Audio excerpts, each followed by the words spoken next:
Okay, people, I am joined today by JoEllen Notte, and she's the author of a book that came out last year. It was came out the same time as COVID, so you know they might be relatives. Who knows? But JoEllen, thank you for joining me. I appreciate that. How are you? Thank you so much. Thank you for having me. I'm doing good. Cool. So yeah, you have your book, you know, The Yes. Monster Under the Bed, right? Yeah. So yeah, like that name probably you know, it makes a lot of people think of different things. Yes. Yes. I get asked if it's a children's book a lot. Probably depends what you qualify as kids, what age Right. group. Exactly. So all right, why the book? What kind So, of led to all of this for those that haven't you know, picked it up? it's a kind of long and winding path, but the gist of it is I spent most of my 20s in a huge depressive episode. And then I got married, I did all these things, and then all of that kind of ended at the same time. Like I started feeling better, I got divorced, and I went through this whole life change that resulted in me becoming a sex writer. And so then, I'm talking openly about all of these things. And so the next time my depression came back, when I got put on medication for it, and it made me not able to have an orgasm, I talked to the doctor about it, and he Hmm. talked to me about how nobody ever talks to him about that. And then I wrote about it, and it started this like snowball of people reaching out and saying, nobody talks about this, but I'm having that problem. And so I wrote more and more stuff about kind of how sex and depression can intersect and how that can affect our relationships.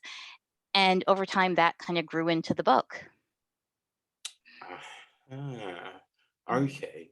So yeah, that's a weird one, really, isn't it? yeah. How people don't, there's certain conversations that you will have with your doctor, and there's certain things that you will not talk about. Yeah. Yeah, and it came up, the research process for the book was over like 5 years, and I did Okay. surveys and I did interviews, and for a big chunk of it, I had a Patreon that people would support and they could ask questions. And a thing that came up over and over again there was people saying, "Yeah, my doctor should help me more with this, but also I don't want my doctor knowing about my sex life." And I was like, Mm, "See, that's the thing though. They can't help you if they don't know." And yeah, yes. yeah. Well, yeah, it's that weird. Well, it's the thing that people often say with, you know, friends or loved ones. Like, why aren't they doing this? But I'm not. If I tell I'm them not going to that, tell they'll them think I'm about it. crazy.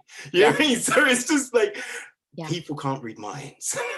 Exactly, and there's so many conversations, the very long subtitle of the book is Sex, Depression, and the Conversations We Aren't Having, because there's so many conversations we refuse to have because we think they'll be scary, or it's too private or whatever, but then we're not equipped to handle any of the situations that happen around Mm, those things we're refusing to talk about.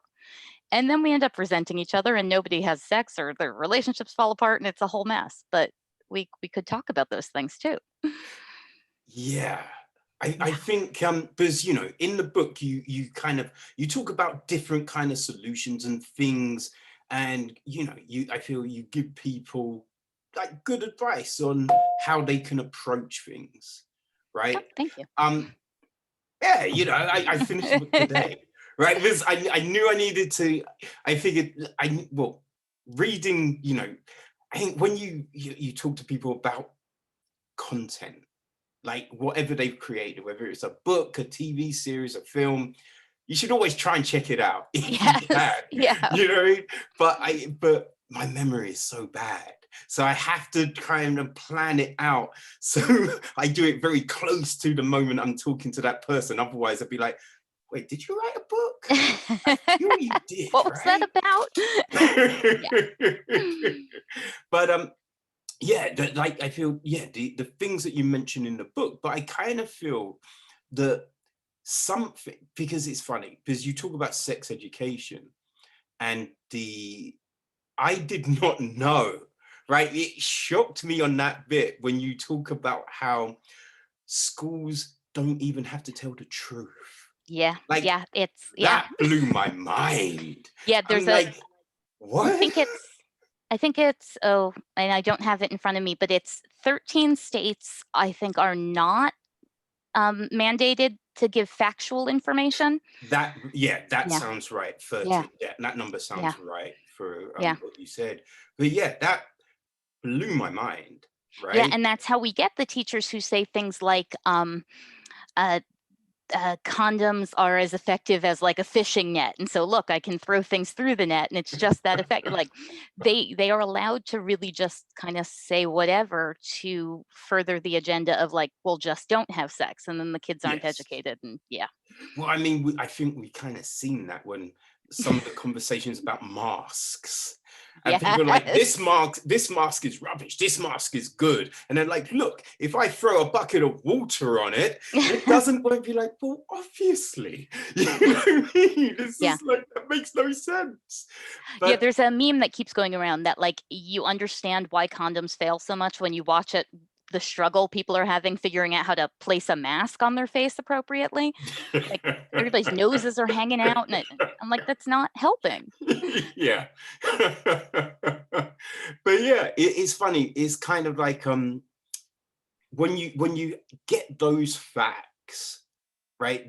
Just the conversations around that, Yeah, you kind of feel that people should just be taught how to interact. That should be, because what we get taught, like the staples in school. I feel it's what English, maths, um, history, science, science. social studies, like Yeah, yeah, yeah, yeah, like they're the kind of core subjects, right? yeah, And you kind of feel communication, yeah, that should be a staple, yeah, regardless of how smart they deem you to be, yeah, so what level they put you at, communication should always be there because believe it or not, we communicate. and yeah. that's like, I think it would solve, well, it wouldn't solve, but it would help us navigate so many interactions going through life, Yeah, I right? mean, I spent years learning algebra, and that never comes up in life. And I spent no time learning how to be an effective communicator, and that comes up daily. Yes. Yeah, Well, yeah, because it's one thing that always blows my mind, right? When I did a marketing degree, and I remember we were sitting there and they're like, right, we're going to teach you. It was something about adverts. I forget now, but I didn't like social media wasn't big when I yeah. started my course. It feels it dates me, but yeah, social media wasn't a big thing. So we didn't learn that or anything like that. But yeah, they're talking about adverts and they're just like, right, so we're going to teach you this method and blah, blah, blah. But oh, when you're at work, you'll never do it like this, but this is the way we teach it. And you're just like, what, why teach me a method that we will never ever use? That once I get to the work, but I have to do it completely different. This makes no sense. And I kind of feel that a lot of those early stages in life, that's what we're thrown, Yeah, things that, well, this is how, convention would deem it to be, but it won't be like that when you actually step into the world. yeah, And so it's just like, if we learn to communicate, it would make, it would make things with partners maybe easier. It would make things with doctors maybe easier. yeah. You wonder, do doctors get taught how to talk about, you know, sex? Do, So do they from get taught to, when someone comes and no, says the medication you given yeah. me, that, or, after this operation, can I have sex? Or can, you know what I mean? Those things, are they taught those things? Because like, Yeah. I don't think they are. Like the amount of What people I I've found spoken to. what I found in my research was that in the US at least, if their specialty, their medical specialty was not related to genitals, They Mm. got roughly 4 hours of training around sex-related topics throughout Yes. the entire course of medical school. And then, in the middle of me writing the book, this article came out about, women who were experiencing pelvic pain were being advised by their doctors to have anal sex instead because their doctors were not prepared to talk to them about sex and had some very out of date views about a woman's role in sex. And so they literally just came up with this incredibly insensitive, not at all helpful rhetoric. And it was like widespread. They talked to women all over the country who had experienced this. And it's kind of what we end up with when we don't teach our doctors to talk about sex. To be fair, it does sound sensible. Yeah, it sounds sensible. If you're having problems with your pelvis, But it hey, doesn't solve your problem. oh, that will clear up over time. Yeah. It's crazy, right? Yeah. So Yeah. crazy, and you just wonder how long. Like, if everyone was just like, okay, doc, it didn't Yeah. talk, like, it would just still go on. Yeah. Yeah, that first doctor Yes, I talked insane. to, he broke it down for me because when he had prescribed me the medication, I asked about the side effects, and he took out this big book and he read off what it said in the book, and he said, Yes. "Well, that's highly unlikely." And so when I came back and I said to him, "I know you said it's highly unlikely, but this is what's happening." And he said to me, "Here's how we get the information that goes in the big book. The information comes from doctors, and they tell us what, or, they tell the people who make the big book what their patients report. And so if our patients are afraid to talk to us about this, it doesn't end up in the book. If you talk to me about it and I don't deem it important or I don't believe you, it doesn't go in the book." Mm. So eventually we end up with all of this data that isn't actually data because it's missing all of these pieces that people aren't reporting or people are afraid to talk about or people don't believe are happening. Which, yeah, again, is so weird because Yeah. look, I think there's situations that everyone knows, right? Heart rates and things like that Yeah. go up when you visit the doctors or the hospitals. People don't tell the truth when you Yeah. visit the hospital or your doctors. So you can't just go on that sort of information when you're compiling books Yeah. and research. There must be another way. It's Yeah. so odd. Yeah, So, and I mean, a thing that would be helpful would be to talk directly to patients, right? mm, But we tend to look at information that comes directly from patients as suspect and addict data and not peer reviewed and not, but it does mean we end up ignoring the lived experience of so many people. yeah, Yeah. yeah, no, definitely. Yeah, it's a yeah. I just found that section of the book very interesting, right? Yeah. Because yeah, people lie, right? People lie a lot. Mhm. Like, because the amount of times I've heard, friends, and they talk about being like, oh yeah, sex all the time. Oh yeah, just Yeah. oh, it's fantastic. It's great. Our relationship is perfect. And then if like when it's just you and that friend talking, Yeah. like they might forget what they've said in public and they'll be like, oh man, it's just she never wants to do it or he never Yeah. wants to do it. And it's just like, well, wait. And you're thinking to yourself, didn't they say the other day that Yeah. and so you just like yeah, clearly people don't tell the truth. So you No, can and never there's all go this. from what someone else is like Yeah. preaching a lot of the There's time. this weird pressure about sex where we believe everybody else is having more of it, everybody else is totally satisfied, and if we're not, then we should probably lie about that because either they'll judge us or they won't believe us or we'll be broken in some way. So Mm, everybody just keeps going with this masquerade of like we're all having all the amazing sex all the time, and then we go home and feel bad that we're not. yeah, yeah, Yeah. yeah.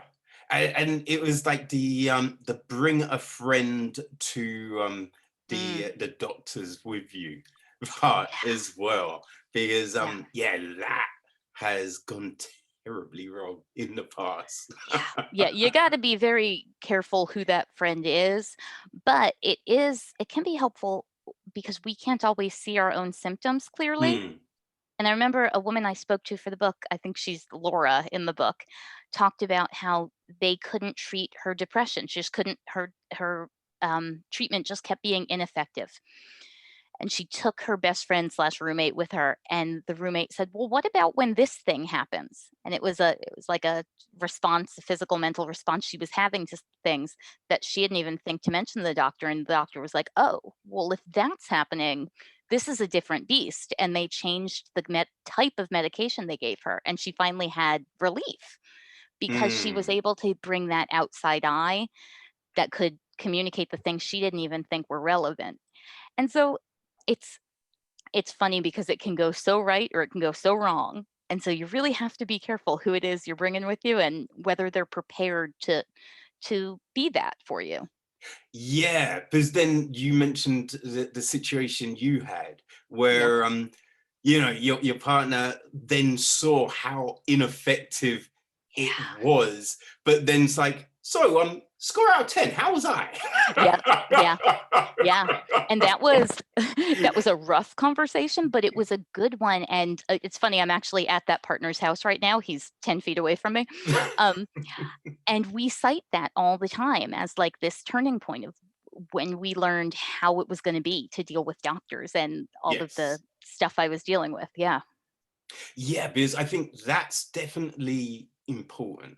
Because I Yeah. think sometimes you talk about stuff and people think, oh, look, it's JoEllen again, just Yep. exaggerating. Surely she's blowing it out. It's never going to be as bad as she always says. But Yeah. all right, we'll listen, we'll nod.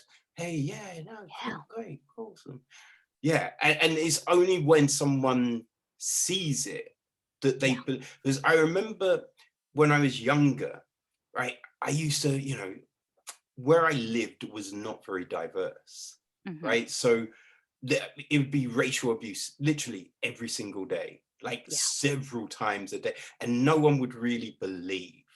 Yeah. And one day I'm walking to the bus and I'm talking to a friend, and on the way, like it was, I think, a 15-minute walk to the bus stop from my house. And in that 15 minutes, three cars had driven by shouting N-word and whatnot at me. And then my friend's on the phone going, I always thought you exaggerated it. I'm like, why would I exaggerate that? Like, Yeah. that's not bragging rights. Right. Like, what the hell? You know what I mean? But yeah, Yeah. people won't believe you unless they witness the thing. It's true. And there's this weird mentality that if somebody is experiencing something bad that we're not experiencing, or if they're experiencing something that sounds worse than what we're experiencing, we've like, I don't know, forfeited our right to ever say we experienced something bad. But like we can Mm, all just acknowledge the actual real terrible thing that is happening to somebody else yeah. and still, deal with the terrible thing that happens to us. Like yeah, we need to get better at not thinking that like my life must be perfect if you have this bad thing that's going on. Like, no, we Mm. can. It sounds really cynical to say, but both of our lives can suck at the same time in different ways. Well, yeah, because because what's you're experiencing, that's bad for you. Yeah, But this thing I'm experiencing, that's bad exactly. for me.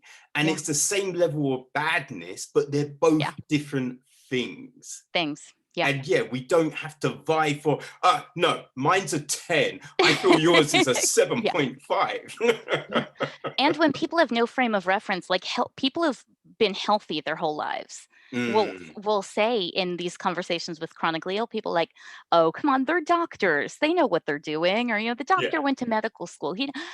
Because their experience is like once a year they get sick and they go to the doctor and he gives them an antibiotic and life goes on. Whereas my experience is like every 6 weeks begging somebody to do something about the medication that's making me, feel awful all the time or whatever. And it's just such a different experience that I think it's hard to imagine that that other one is happening. Like I turn to Mm. people sometimes and I'm like, really, your relationship with your doctor doesn't involve crying? You like, yeah, it just sounds fake. Yeah, you have not got a real doctor, obviously. Have you not found that yeah, they often, the doctors will often say that, I mean, that probably happens to, I don't know, like 1% of the people that take this medication, so you'll be fine.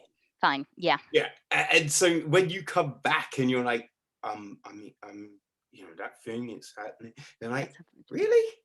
That No doesn't one seem else, no one likely. else Yeah. has, brought that up. That's, Yeah.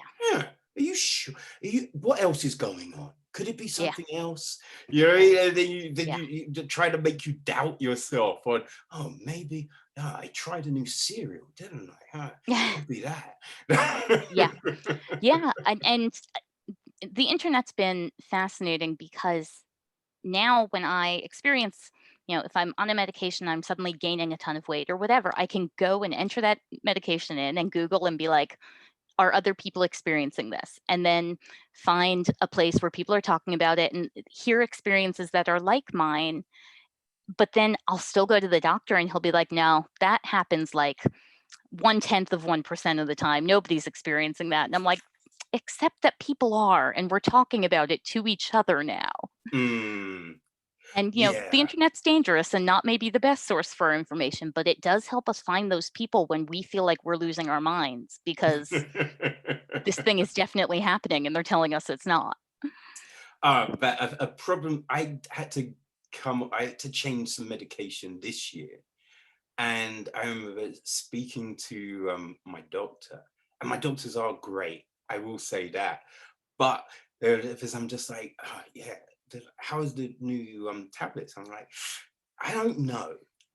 I'm not quite sure, right? Because I don't really feel any better. I kind of feel that, I'm putting on weight. And they're like, oh, well, it's lockdown. Everyone is. And I'm Ever just so like, eh, yeah, no, no, no, no. Because I'm active. You know what I mean? I'm yeah, walking, I'm doing stuff. You know what I mean? I'm not yeah, just sitting there shoving a load of trash in my face. Now, there are the odd cookie. I will, I will say that, but you know what I mean? I'm not yeah. being ridiculous, right? But there will be that thing where it's like, oh no, but it must be, and you're like, I'm going to date myself terribly here, but I grew up in the 80s and 90s. And I feel like a lot of how adults related to things when I was a kid was to give you an alternate explanation as to why it wasn't really happening, and then nobody had to yes, do anything. yeah, yeah, yeah, And yeah, I yeah. feel like we're kind of still dealing with the tail end of that because I get a lot of the like, I'll go and I'll be like, well, this medication, I'm sleeping 14 hours a day now. And they'll be like, well, it's getting dark out early. So I think everybody's doing that. And I'm like, but no, it's not but we get a lot of those, like, explanations that they think explain it away, and then nobody has to think about it anymore, Hmm. and it takes me back to, like, being a kid in Catholic school and being like, "I'm being bullied," and they're like, "No, you're not. They're Yeah, just kids teasing." just Yeah. say stuff. Yeah, exactly. Yes. Yeah, I remember those days. Yeah, man. Yeah, it's a funny thing because I think time has past, right? We've got these new tools like the internet, so there's new ways to communicate and find information, which, yeah, you definitely didn't have in the past. But then there are still these issues that keep on coming up, and you're just like, is this going to change? Yeah. Because you would have felt that, yeah, doctors would be a bit better with some of this stuff, but yeah, they're not. No, and a lot of what we're seeing at here in the US, a lot of the problem I've had the last couple years is that there's not access to psychiatrists. So primary care doctors are handling the depression meds, and they're Mm. not equipped to handle that. And so then you end up just going around in this circle with them prescribing the same three meds they're comfortable with and it not working for you. And it can go on for a really long time. I'm getting ready to move across the country because in my region, the problem has been so challenging for me that I'm moving somewhere where I feel like it will be better. Oh, damn. Yeah. It's like that. Yeah, I grew up on the East Coast, and I'm living on the West Coast right now, and, I'm moving back to where my family is and, um, where we know more about, because here I've just run into so much, um, red tape and bureaucracy, and, finally, I found a place, and I found this great cohesive care situation where my primary care and my therapist and my psychiatrist were all linked in together, and a month Okay. after I found it, they pulled the funding and shut that clinic down. And Oh, yeah. God damn. And so, that's yeah, it's gotten to a point where I'm literally moving 3,000 miles to try and get better care. Yeah. It's insane. Yeah.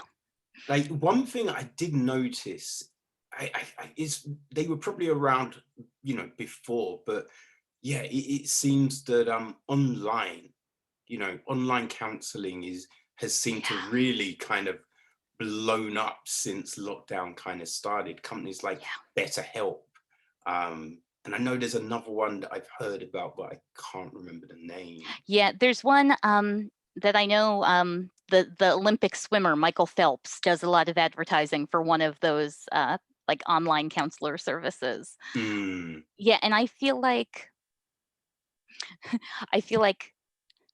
mental health has been a lot worse in the last couple of years. I won't speculate why in my country. We'll just leave that for people to imagine.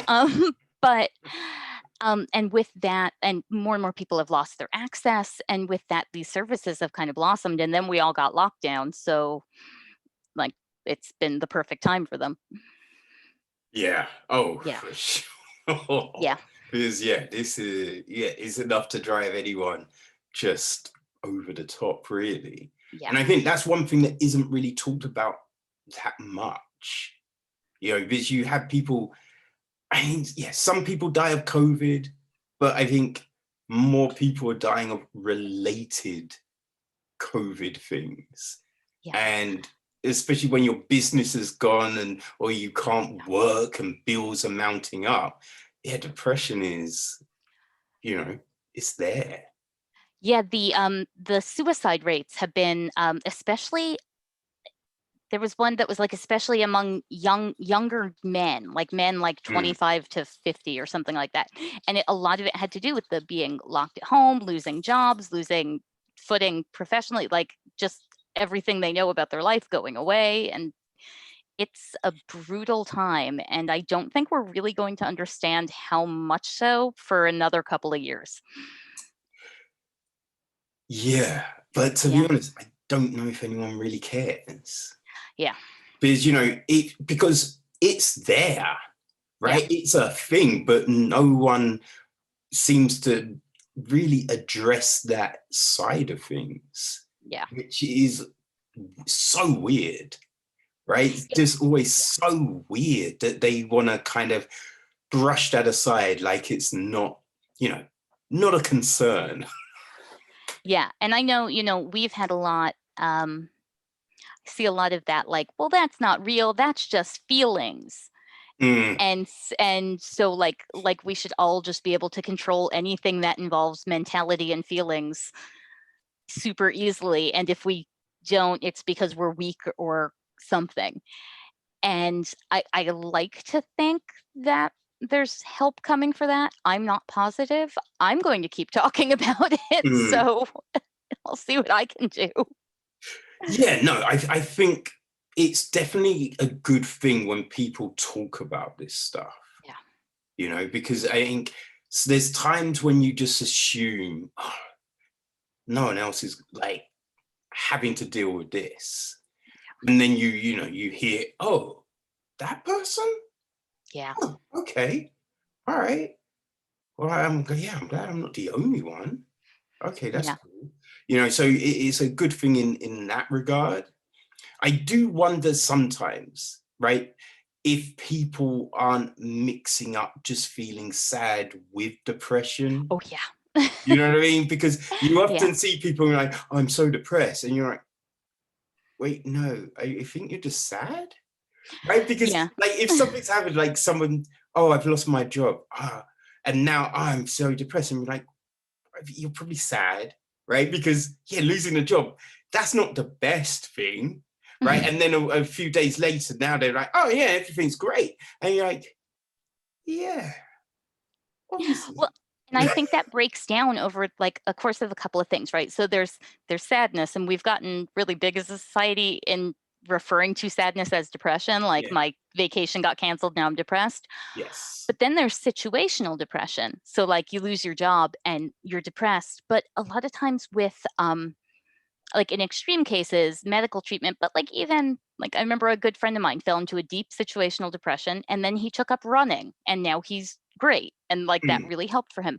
And then there's the clinical stuff and Yes. the long-term chronic stuff that like just goes on and really needs a medical intervention. And even then that doesn't always work. And these things are all different beasts. And we tend to lump them all together under that one big D depression. Yeah. Yes. Yeah. I think that's the thing, isn't it? Right? Because it's like when you talk about athletics, and athletics is a whole heap of different things, Yeah. like running and shot put and javelin and gymnastics. All together, that's athletics. But there's a lot of different categories. But Yeah. depression is just depression. Yeah. And what we miss a lot too is this set of things that we recognize as depression. They can be the illness. You can have the illness, clinical depression, but also what looks like depression can pop up in response to a bunch of physical illnesses, thyroid Mm. illnesses, brain tumors, autoimmune things. And so, if we're not prepared to treat those things, we could have somebody being depressed for years because they just don't have the access to the right treatment. Yes. Yeah. Oh, yeah, no, definitely. And you don't know that that stuff is depression. Yeah. Because it just all looks like depression.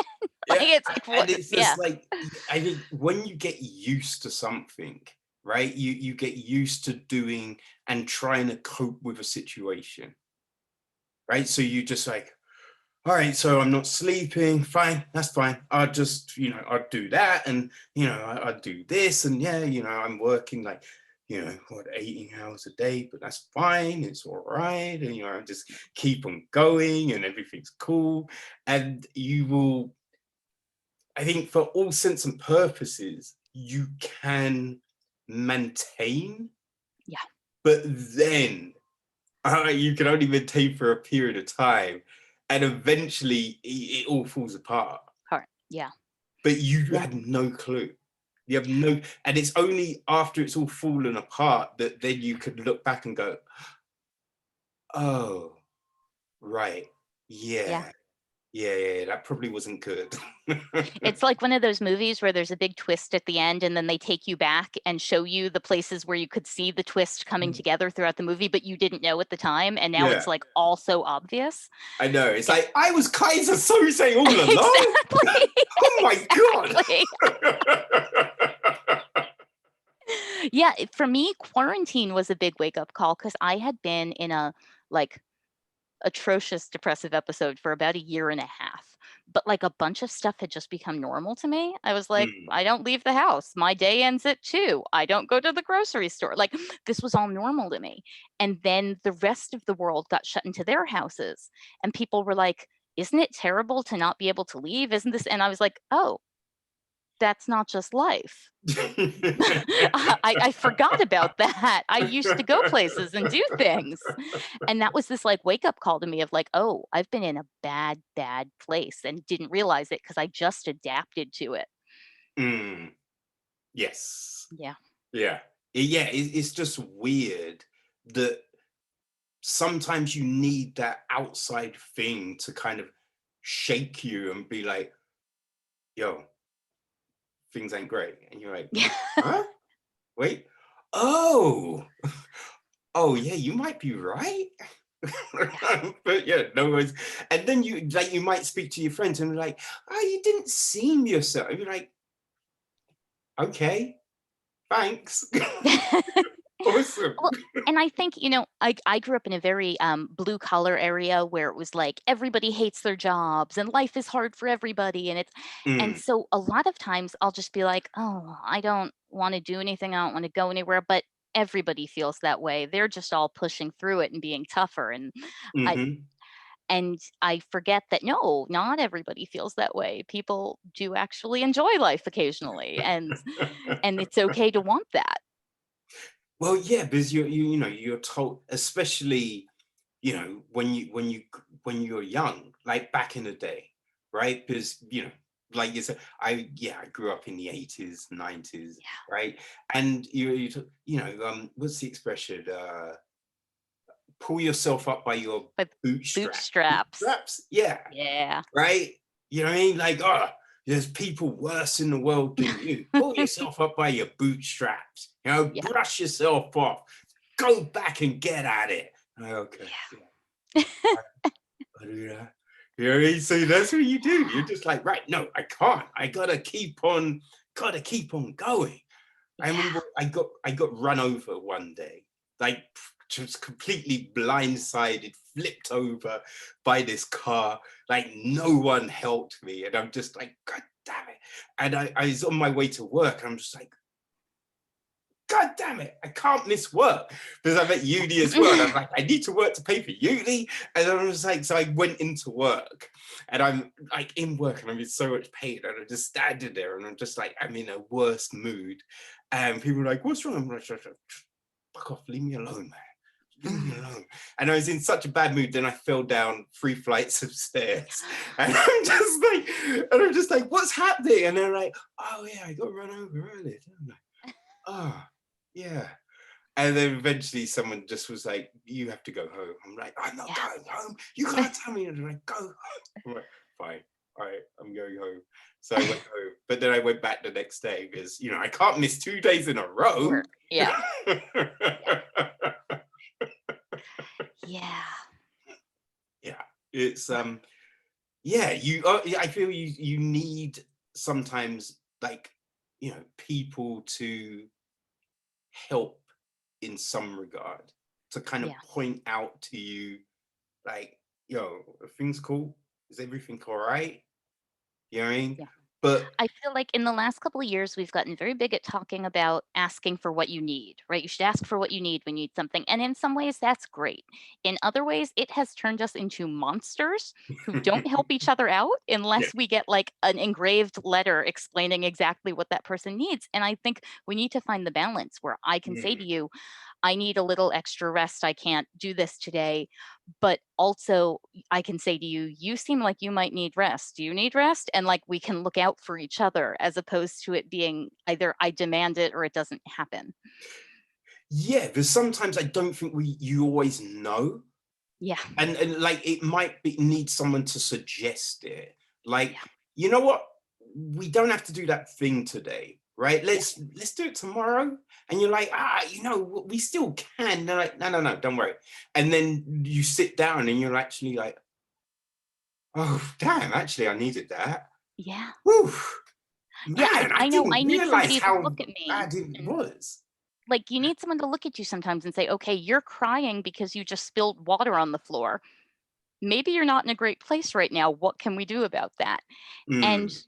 and I think it's I think it's a combination of the instinct to have everybody look out for themselves and also that like I don't want to be nosy, I don't want to I don't know pry, but like yeah, we need to watch out for each other. It's the only way we're all going to get through this. And by this I mean life. Yes, Yeah. that's definitely yeah, I feel that's definitely the thing, right? Yeah. Yeah, it's just you want people to be able to, because I think there's that the chapter you're talking about with you know, support from partners and things like that in the book. And it's that, yeah, it's that line, right? Because you want someone to be able to support without being like crazy pushy or, you know, keeping that score, you know, using situations and like all of that. Is I think you mentioned Pete, someone you knew, I think was like a 23-year-old marriage, and it ended because Yeah. they then realized that, Yeah. for all them years, they'd been giving support and help, but then when they needed it, Yeah. wasn't, and that was just like, yeah, they were left in the hospital because the person didn't want to drive, and it's like, Yeah. God damn. Yeah. Yeah, that was, and that story actually happened to somebody very close in my life, and I remember us all being at, like, a party, and them saying, like, lightheartedly, "Well, I spent the night at such and such hospital," and we were all like, "What? Why? Why were you in the hospital overnight?" And they were like, "Well, my test wasn't done until, like, 7, and my partner didn't wanna drive at night," and literally 5 of us were like, "We all would have driven you home, there was no reason," and that was, Mm, like, when that all started to unravel, because it becomes clear when you realize that most people won't leave you sitting in a hospital overnight because they don't wanna drive in the evening. It's yeah. just this one person who is willing to do that. Yeah.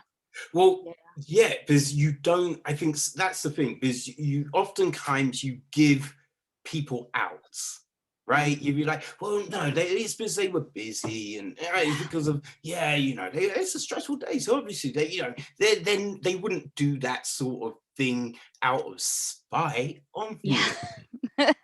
But then it's just one thing that then suddenly it's that domino effect, and you suddenly look and you're like, it's like Sherlock, like Yeah. those new Sherlocks, and suddenly it's just like boom, boom, boom, boom, boom, boom, boom. You're like, Yeah. huh, it was the Yeah. waiter with the candle. Ah, that was So obvious now. it. Yeah, Yeah. and you get that clarity, and you're like, god damn it, Yeah. and it's weird. And yeah, you're speaking with other people, and they're like, wait, why didn't you just ask me? I would have come. And you're just like, oh, I didn't know. Yeah. Like, Yeah, because you normalize it too in your head. You're like, "Oh, yeah, that probably is a big ask." But mm, yeah. Yeah. yeah. There's a television show I've been really into the last couple of years called The Good Place, and it Oh, takes yeah. yeah. My friends were going crazy about that, telling me to check it out. It's wonderful. It takes place in the afterlife, and it examines, this doesn't sound like a fun, lighthearted show, but I swear it is. It examines ethics and talks about what our motivations are to be good people.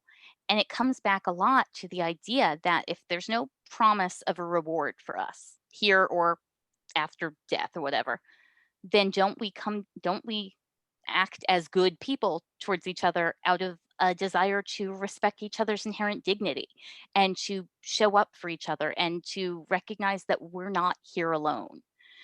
And that has become like my favorite way to look at how I want to show up in the world, because it's not going to be about, what's waiting for me later. It's that the world is full of other people and they're all going through stuff too. And if we could coexist in a way that we make that a little lighter for each other, wouldn't that be amazing? Yeah, Yeah. yeah. That's it. Because I used to, as a kid, because back in the day, nothing was ever open on a Sunday.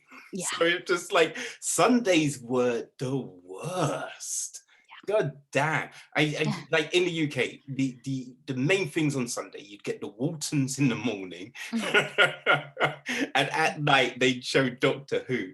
Like Oh, that yeah. was Sunday, and the rest of it was just trying to find stuff to do. So I like when I was young, I used to go to Sunday school, Yeah. and I had to stop. I stopped, right? Because it drove me insane. Right? Because even at a young age, I was like, these people are hypocrites, man. Yeah. Because it was just because it just seemed that on that Sunday, for those few hours, people walked around and be like, ha, I'm so good. I'm doing this. And then you'd be like, wait, I saw you during the week and you were doing all of, wait, I saw you in that spot. You were snorting coke. Like, Yeah. what the hell? But then on Sunday, it's just like, yeah, I'm awesome. I come to church. And you're just like, Yeah. no, you're an asshole. And so I was just like, no, can't do this, man. But the one thing from the Bible that just seemed like the only worthwhile thing to kind of hold to was do unto others as you wish done to you, You. right? Yeah. That's just the one, like, yeah, religion just irritates me on a whole. But I kind of feel if everyone just, holds that, everything would be kind of golden, you know what I Yeah, mean? yeah. And for some reason that doesn't register with a lot of people. A No, lot of people don't see it. Yeah. no, it's this tally. It's this weird kind of scoring system. Yeah. And yeah, that's not great. No. It's not great. But the weird thing was I did start watching The Good Place because I can't sleep. And Yeah. so I watched I want to say first two seasons, Okay. and then I couldn't. It irritated me too much. But I mean Yeah. I can see why people like it, but the thing that kind of bugged me was, and a lot of shows do it, where they've got they've got characters and they're like, okay, so this is your fun character and this is your this character, but everyone is just that. Yeah. And I'm just like, then people aren't all, Yeah. and they made Kirsten Yeah. Bell, right? Kristen? Her, Kristen? yeah, Yeah, one of those. Yeah. yeah. I just think of her as Veronica Mars all the Oh, time. yeah. Yeah. I True. love Veronica Mars. But yeah, her character, but she was meant to be like the I'm out for myself. And it Yeah. was just like, all right, I get it, but not always, like people that are just out for the, it's not always as overt as they kind of made her. So it was Yeah. just like way like over the top, and I was just like, where's the nuance? Where's the nuance? Yeah. And so yeah, that just kind of, I would and argue then that in seeing the first 2 seasons, you've seen the best. Like, I think that was the best part of that show. Yeah. right, okay. That and the very end was lovely, but honestly, I think you're good. I think you're all set on that. Because it was like, then you had the guy that was meant to be dumb, Dumb. Yeah. who acted like the monk, and he just doesn't Yeah. talk, but it was that Joey thing from I Friends. was just When, thinking that. you know what I mean? When you Yeah. can't write a character, so you just make them dumb. Dumb. And it Yeah. was just like, even dumb people aren't that. Yeah. Right? I know plenty of dumb people. I'm not going to say names. Right? I know plenty of dumb people, but they're nice people. Yeah. Right? And they don't act like that. But there's Yeah. certain things, and you'll say to them, and they would be like, yo, what about? And they'll be like, huh? It does that. And you're like, yes. Yeah. What are you Yeah, doing? I get it. But that character who's just like, oh, he's like, oh, god damn it. But yeah, I don't know. But it is that, I feel it is that thing though. As you said, it's that ethical kind of quandary Yeah. that like we stumble upon. And yeah, it can play a big part in, just that kind of trying to find a balance, right? When you're struggling with everything else, you want people around you that are just, decent and aren't Yeah. gonna take the piss.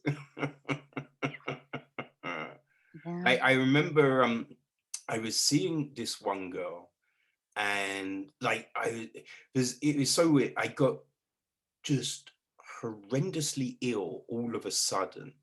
Well, it kind of felt all of a sudden, but then I realized, oh, it'd been going on for ages. But Yeah. at the beginning, it was in spurts. So it would hit me and I'd get really ill for like a week.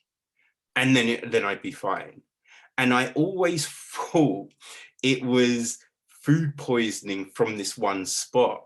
And I'd slated this spot. I tell people they're just awful, and I wouldn't eat there. And I feel kind of bad because it wasn't them. But these things. Yeah. Although I kind of feel I feel they're a little. I think that they were a little bit racist, so I don't feel too bad. Too bad. So, Yeah. so I'm just like, fuck them anyway. But yeah, I used to kind of think it was that. But then over time, those periods got longer and longer and longer. And I had no clue what the hell was going on. And yeah, I was going back and forth to the doctors, and they didn't know. And there was this, I was dating this girl, and I get hit with this like lethargy and just this illness. And like most of the time I'd still go out and do stuff. Like people didn't know for the most part. But I told her. And if she didn't want to do anything, she'd go, "Oh, Kevin's feeling ill, so Yeah. I don't." And I'm just like, "Wait, no, I would have gone to that thing. Like, you can't use me as your way of not doing stuff." But that would be the thing. And then it's like, if she's feeling ill, it's like, "Oh, can you do this and do that?" And if I'm feeling ill, it'd be like, "Oh, you can still do that. Do that. Yeah. Like, it's fine, just go do that." And it was just like, ah, Yeah. it's that weird imbalance that you come up against. But Yeah, I it's got to be a two-way street. Otherwise, you're all just going to end up not liking each other at some point.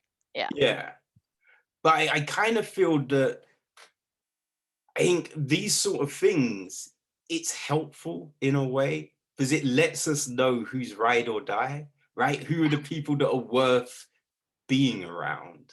Yeah. You know what I mean? Because, like, not everyone is meant to be for the complete journey, right? Some people are pit stops, and Yeah. that's fine. But you just need to know who's a pit stop, and who's a chapter, who's a paragraph. Like, Yeah. where do these people How do they fit? equate within this book that Yeah. is life, as it were? You I know? think we get ourselves into trouble when we try to make people the whole book, and they're Yes. really just supposed to be like a paragraph. Yeah. Or a Yeah. sentence. Yeah, exactly.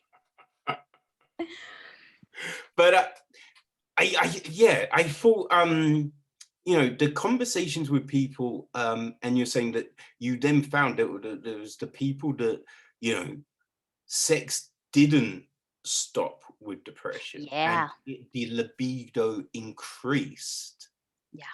which was that wasn't like, yeah, so you found that you didn't include it in your first kind of set of I didn't. questions and stuff, and it only came up you know like by chance. Yeah, it came up in the first round of one-on-one interviews where I talked to people, and I talked to I like to tell this story because it's a great encapsulation of how depression impacts how we function. When I asked for interview volunteers, 500 people signed up. Whoa. When I asked people to sign up for slots, 100 people signed up. And then when it was time to do the interviews, 20 people showed up. And so That's a big difference there. it changed how I did the interviews from then on. Then on, they were write-in things, so nobody ever had to like show up and sit at a computer and talk to me, because I recognized, as someone with depression, I probably would hate doing that too. So, but those first 20 people, 5 of them reported having more sex. And I was like, oh, that's a considerable amount, even of that small sample. And then when I did the rest of the interviews, which is another 200 people, again, that number held out. It was 20 to 25% reported having more sex. And the reasons varied. Some of it was a certain medication would do it for some people. For some people, it was a destructive behavior. For some people, it was a way to seek out comfort and to feel Yes. better and to feel something. So the reasons for it varied, but its presence at all shocked me, because I bought into the thing that people say, which is like, depressed people don't want to have sex anyway. Yeah. So I did find that interesting, but it did kind of relate, because there's some medication that I've tried, and you just feel kind of dead, Yeah. right? I remember because I got run over. I think it was the first time I got run over, and yeah, I mean, going to the doctors, and the doctors just like, so how did that happen? I'm like, I have no clue. Suddenly a car was there and I'm flying. I don't know. And they're just like, oh, okay. Are you sure? And I'm like, well, I didn't just, and they're just like, all right, we think that. And so they're just like, right, take these tablets. I'm Yeah. just like, oh, God damn it. And so I'm like, fine. So I was like, all right, I try. And so I was taking the tablets, and yeah, I just felt like a friggin' zombie. There was Yeah. just nothing. It felt like, as people describe, trapped, locked Yeah. into something. It was felt like that, and there was nothing, right? You know what I mean? So, Yeah. I mean, there was no sex drive. I mean, granted, there was no sex. There was Yeah. like sex was like, even without the tablet, sex wasn't even in the friggin' hemisphere. But you know what I mean? There's no, you know what I mean, sense of, like, there is no Yeah. feeling of, sex, nothing. So there's that. But then then I've had other kind of periods and stuff, and I've tried different medications and stuff like that, and yeah, you're fine. You can still get aroused and Yeah. whatnot, right? But what I found was, it's not like getting hard, right? You can get hard. Yeah. It's concentration. Yeah. The concentration is the thing that, like, you can be doing the do, right? And then suddenly, if there's a noise, it's just Yeah. like, huh, what was that? That sounded like it could be a bird. Was it a bird? Maybe it's not a bird. It might have been a bang. Oh, someone might have fallen over. And then the person's like, what are you doing? What's going on? Hey, hey, hey. And I'm like, oh, yeah, Yeah. my bad. Um, what are we doing? And then so like sometimes you have to kind of, you're trying to think on the fly and be like, oh, you know what? Let me go down on you. And you're just you're talking to yourself like, come on, get back into the game. Get back into the game, man. Come on. Don't let me down. Come on, get hard, get hard. You're just like, "Arr." And then you have to try and be like, okay, get back into it, get back into it. And then, yeah, your concentration will just go. Yeah. And that was one of the things. Like, but there's been other medication where you can't, like, Yeah. you can't really think of sex. But yeah, other times it's your concentration that gets fucked up. Yeah. One of the, like, when I first started writing about this, I happened to have a date very early on where I remember the guy saying to me, I'm super into this, but I'm on this medication and things might, go away and things might not happen and I might not have an orgasm, but like it's all cool. It's just the medication. I remember thinking later, wow, see, if we just had that conversation more often, like it just took away so much pressure because we both knew what was going on, and I really owe that guy a big thanks because it really pushed me towards writing this book. Mm. But with that, I feel it depends on the person, Yeah. because I was seeing this other girl, and like, so now, like, this is so I feel the doctors had kind of figured, well, they figured out something. It turned out to be wrong, but they'd given me a load of different tablets to take and all of this. And so, I'm dating this new girl, and before it kind of got intimate or anything like that, I'm like, hey, just so you know, right? So I'm taking these tablets for this and this, but everything's cool. It's not contagious. It's cool. Don't worry, right? And so I let her know. Now, one thing I didn't realize, because you could still have sex, Yeah. but couldn't orgasm. Yeah. So so Yeah. it's just like, but like, I think with these things, you try and be decent, obviously, so you make sure that they're catered for, Yeah. right? But yeah, you're not coming, Yeah. and she gets so pissed.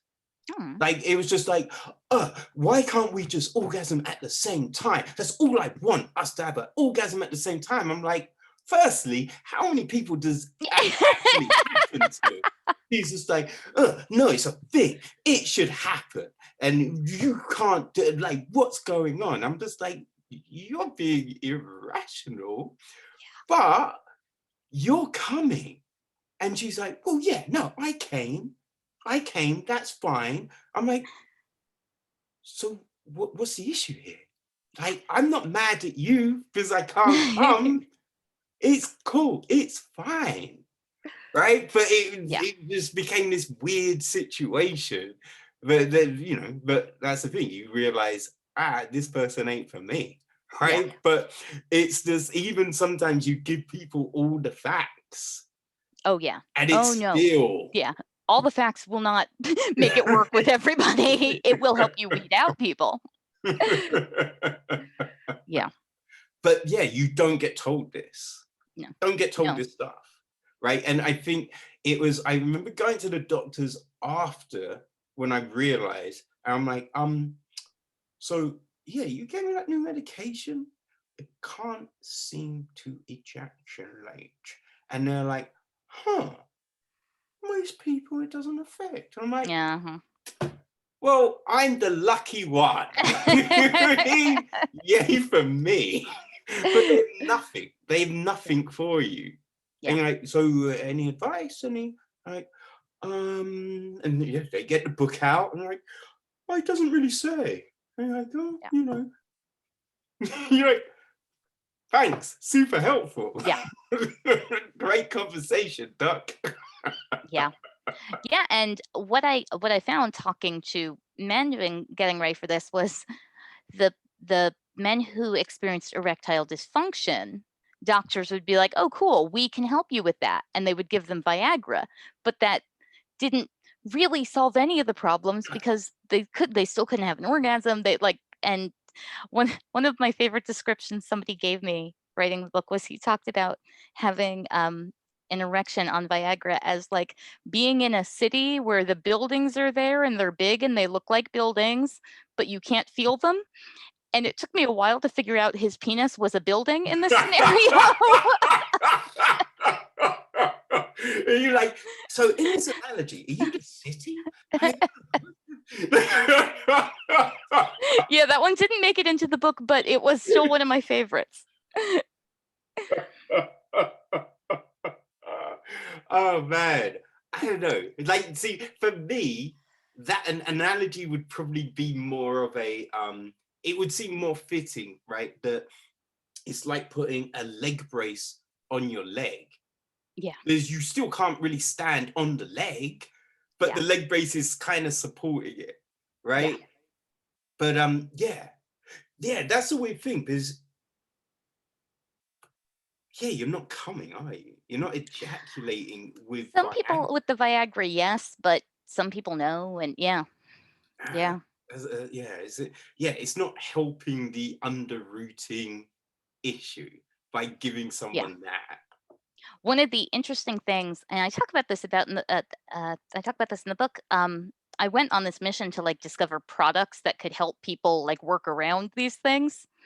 And there's this one brand of stroker. It's by this company called Hot Octopus, and it oscillates instead of vibrating, I guess. And that creates something that's different enough that one of the things they talk about now a lot in their advertising is that it can work without an erection. And so it can bring about orgasm without the whole erection process. And I found that fascinating. I'm not sure. I would love to. It could happen. Yeah.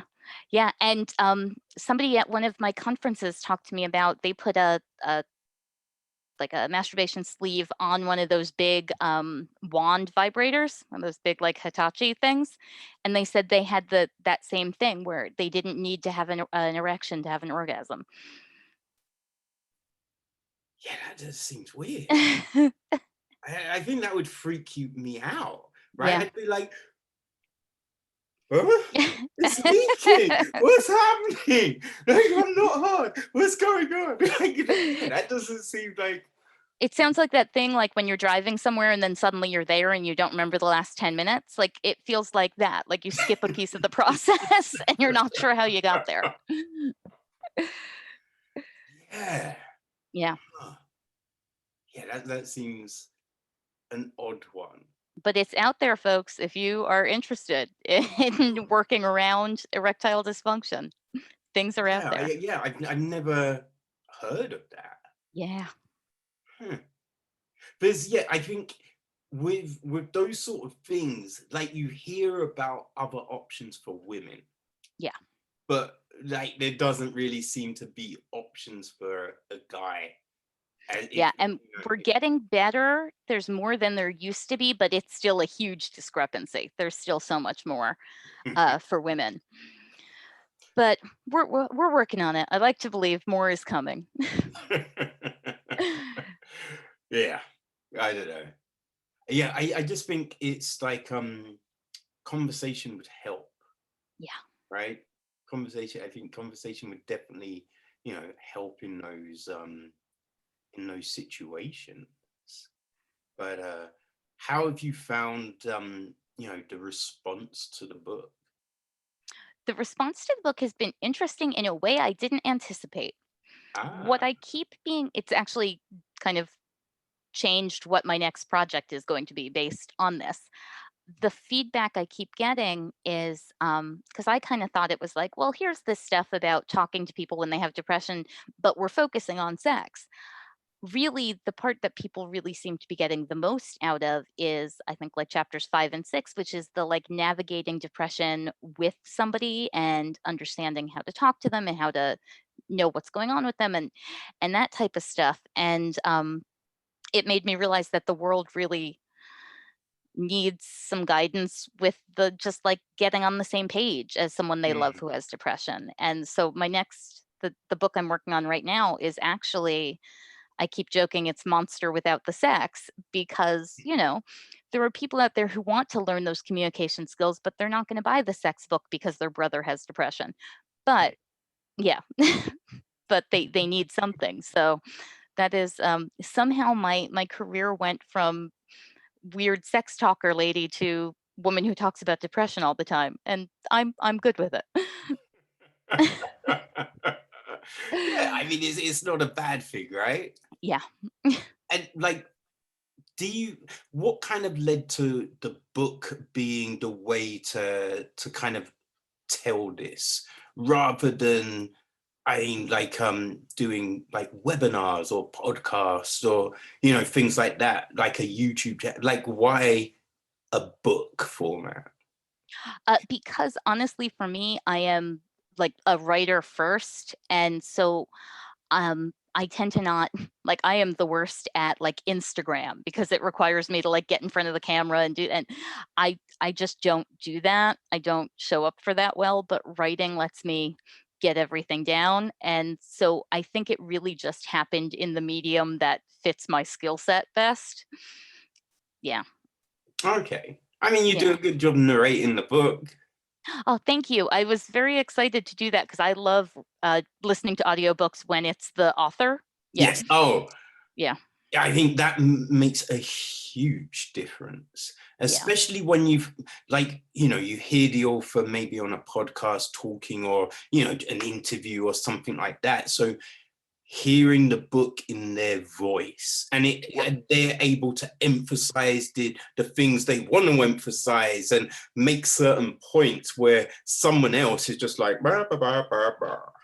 Yeah. And it doesn't work as well, so yeah, that's always a good thing. I Yeah. liked the fact that you read the book. Yeah, it made my mother very happy. She loved listening to it. That's nice. Yeah. Like, what's your kind of process for writing something like this? So, for me, it's interesting because I am somebody who lives with chronic debilitating depression and a couple other health issues. And so that's why this book took almost 7 years for me. Um, for me, the process was, I did the research, I did the surveys and stuff. Then I put a bunch of stuff together. Then I spent a long time going, I don't even know how to write a book, and freaking out. And then I hired somebody to basically be my editor. I kept joking that she was my book dominatrix because she could like tell me what I had to do. And then eventually I found my publisher and stuff. I think I took probably the most difficult route for a first book, to like make it this research heavy thing and to write the whole thing before I brought a publisher on and all of that. I would not do it that way again. But this time the new one has more been about like, which ideas are people really latching on to? What can we open up more? And kind of letting the response I've gotten from readers guide the book a bit. Because honestly, that's what happened with Monster. I went in thinking it was going to be a book where I said, other people also have this experience with sex. That's good to know, don't feel alone. But the things people said guided the process to being like, oh, okay, people need to know how to navigate this with partners and how to feel supportive and all of those things. And all of that became part of the book at a much later time, actually. Ah, Yeah. so yeah, that reminds me, I think it's towards the end, and you're talking about I think it's like ways to kind of help the situation. And you're just like, and I was like, so we changed the time for sex. Yeah. So it wasn't after dinner, right? Yeah. Because then I realized that in certain periods Yeah. that that's a Yeah. snuggle time, and I'd rather just, so yeah, we just changed the time. Yeah. And I think that is, I feel it's good to point things like that out, because you find that some people had those times, right? Like, oh no, not in the morning. Like, I've just Yeah. woken up. Like, oh, I haven't cleaned my teeth yet. Oh, no. So let's schedule it in for, and it's like, so it's always going to be this and this and this, or it's like, I find it so weird sometimes, right? So you might be with someone, and you're like in maybe the living room, right? And you're kissing and stuff like that, and everything's like progressing, and it's just like, no, let's go to this room. And you're like, Yeah. well, we're here. Like, Yeah. there's, there's no one else here. So, I won't tell if you don't, but it's just like, no, has to be in this room, and we have to do it like this. And it's Yeah. just like, eh, that's, and I think, like, if everything is cool, you can navigate to that next room. Yeah. But if, yeah, you're kind of in the throes of, and your concentration is all like moving to another room, then you're out. You Yeah. know what I mean? Like, what I mean? Yeah, So, I always say, like, seize the moment. Like, when in yeah, doubt, like, if the feeling is there, just go with it when it's there, because it might yes, not be there later. yeah. Yeah. And then it was like, you were like, oh, and one time I wasn't quite sure, and my partner just whipped it out. And then you're like, but I'm not saying just whip it out, Yeah, people. yeah, no. No, Like, yeah, that is, the sexual skeleton key, right? So, like, if you have a thing that you know is your turn on that you can try, then great, but also that doesn't mean you want somebody trying that all the time without yes. recourse. Yeah. Yeah, like, yeah, that's the thing. There's certain things can, jumpstart stuff, Yeah. but they shouldn't then become the go-to, right? Yeah. Because then I think that just, well, it loses the jumpstart effect, right? Yeah, If it's eventually it becomes something you dread because then it has pressure attached to it, and yeah. Yeah. mm.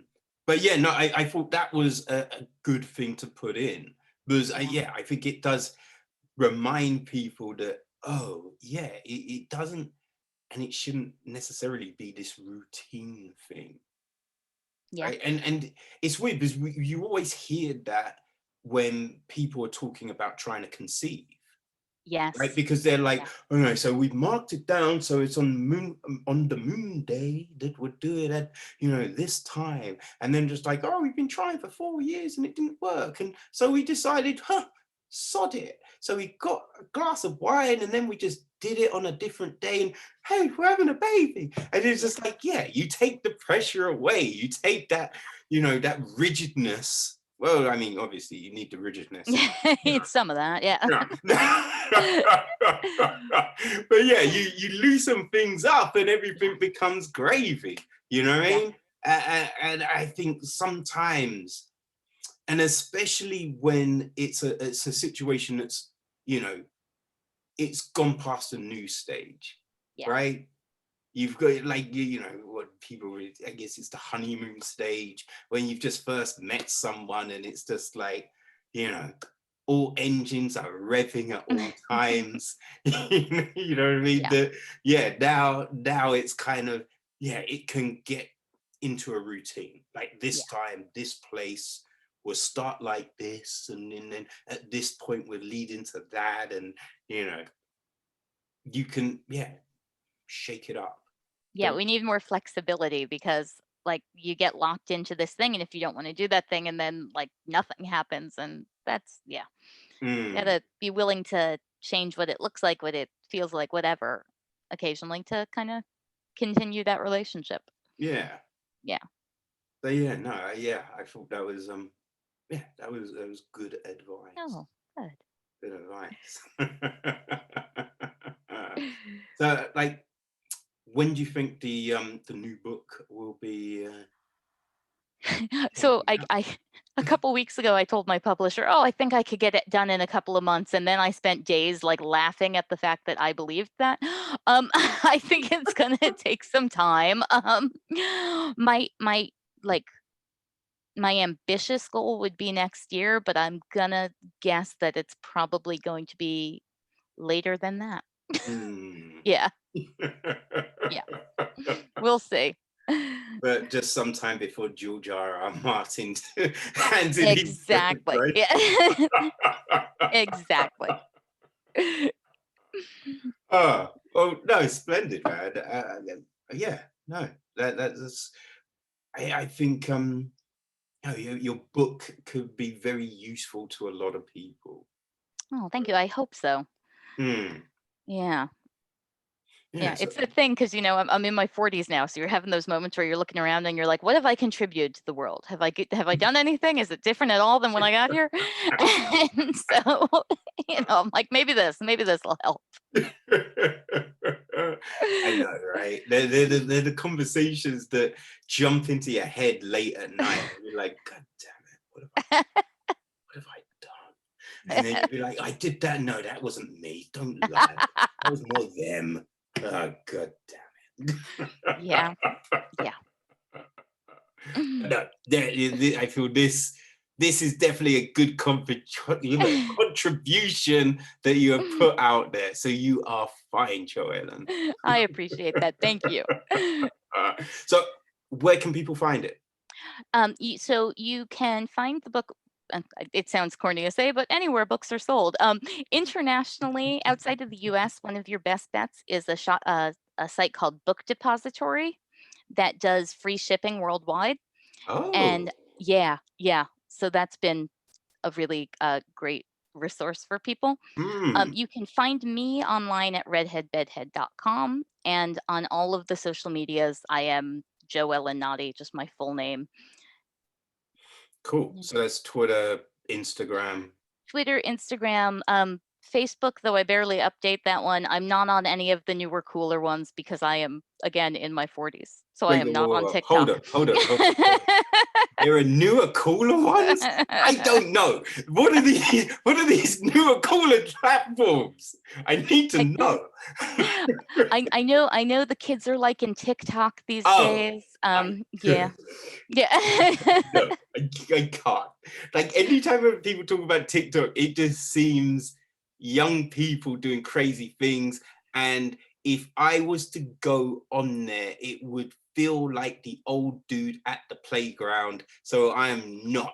I'm staying clear. And there are some people doing some fantastic educational, like really cool stuff on TikTok, but honestly, it was enough for me to remember that somebody was going to see my face today and I should pull myself together. So making daily videos is not on the agenda. Yeah, no, my friend's an artist, and she's got Cindy Light Art, Cindy Cooper Light Art, Cindy Cooper Blair Light Art. Yeah, I think that's it. Yeah, she she works at a place called the Muse, and she makes these incredible sculptures. And yeah, no, she's doing a thing on TikTok as well. Like she's on all the other stuff, but yeah, she does these little how-to videos, and you can see the process and everything like that, and they're great. But yeah, I couldn't. No, no, It's not for me. no, not me either. But yeah, no, or Audible. That's where I got the Oh, book, yeah. and Yes, yes, Audible. the book is on Audible. Oh, and there's somewhere else. Libro.fm is a place where you can get the audiobook and support small independent booksellers. Okay, Yeah. fantastic. Yeah. All right. Well, yeah, awesome. So, people, go check out the book. Like, hey, even if you're not experiencing the, depression or anything like that, hey, maybe a friend is, and this can give you, a helping hand to be able to offer a helping hand. It's You true. know, yeah. Yeah, and honestly, the way the book is set up, you can cut out before we start talking about the sex stuff. Just read up to chapter 7 and put Yes. it down. You'll be Icky fine. sex stuff. Ugh. But Joel, thank you very much. I really appreciate your time. It's been Thank you so much great. for having me. No worries at all. Anytime. And when when the new book does venture out, hey, we'll have to have another conversation. Yes, yes, I would love that. Splendid. Well, good luck with that, and Thank you. good luck with everything else. Thank you. So yeah, thank you very much. Have a great one. All right, you too.